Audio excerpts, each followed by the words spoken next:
Question number 14 देख. Now population will not exist in Hardy-Weinberg equilibrium में. Like I said Hardy-Weinberg पे बहुत MCQ main ये chapter से यही है, और बाकी के 3 जो मैंने आपको बताया वो थियोरेटिकली मैं आपको बता रहा था, वो 3 है. और ये हार्डी-वाइनबर्ग पे तो बेसिकली एवोल्यूशन के most concepts are based on Hardy Weinberg principle. बाकी सब रट्टा मारना है, ये समझने की बात है, ये समझ जाए. तो population will not exist in Hardy-Weinberg equilibrium, मतलब जीन पूल जो है वो स्टेबल कांस्टेंट इक्वल टू 1 नहीं रहेगा. क्यों होगा ये? पहली चीज, if there is no migration नहीं है, जीन फ्लो नहीं है, तो फिर क्या स्टेबल रहेगा, इक्विलिब्रियम इज मेंटेन. तो फर्स्ट ऑप्शन तो हम देख रहे थे उधर ही एलिमिनेट हो जाता है, बिकॉज अगर माइग्रेशन ही नहीं हुआ तो जीन फ्लो ही नहीं हुआ, जीन फ्लो नहीं हुआ तो आपका हार्डी-वाइनबर्ग प्रिंसिपल मेंटेन हो जाता है. What are we looking for? We are looking not exist, we are looking for a disturbance to the equilibrium. Second, other population is large हो तो स्मॉल हो तो डजंट मैटर. हम हार्डी-वाइनबर्ग के time पे हम आइसोलेटेड पॉपुलेशन की बात कर रहे हैं, that is the only thing. तो इसका फर्क नहीं पड़ता, स्मॉल लार्ज हो doesn't matter, Hardy Weinberg will still apply. Individuals made selectively, very important. अब ये क्वेश्चन हमने पहले देखा, वो सिमिलर था. Selective reproductive isolation selection, and बाद में भी हमने सिलेक्टिव ब्रीडिंग का. तो इंडिविजुअल्स मेड सिलेक्टिवली, अब इसमें क्या होगा? Try to jog your brain a little bit, try to understand the genetics of this concept. Individuals if they made selectively, random mating cancel हो गया.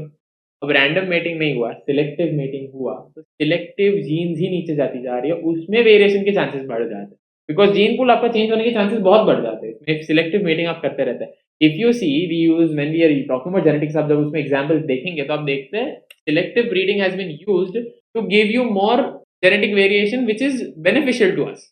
हम सिलेक्टिव ब्रीडिंग ऑफ कैटल भी करते हैं, बिकॉज हमको जो मिल्क यील्ड ज्यादा दे रहा है वो कैटल हमको पसंद आ रहा है, इसलिए हम उसको सिलेक्टिवली ब्रीड करते हैं. तो वेरिएशन जो आया है उसमें कि उसका मिल्क प्रोड्यूसिंग कैपेसिटी ज्यादा है, लैक्टेटिंग कैपेसिटी ज्यादा है, उसको हम मोनेटाइज कर रहे हैं, उसको हम ज्यादा करने के लिए सिलेक्टिवली ब्रीड कर रहे हैं. So what are you doing? You are changing the equilibrium. You are breaking the stable equilibrium. So this will disturb it. And the last one, there are no mutations. Again, mutation नहीं है, अगर mutation ही नहीं आया तो फिर कोई change ही नहीं है, change नहीं है तो equilibrium. So population will not exist, Hardy-Weinberg equilibrium, if the individuals will meet.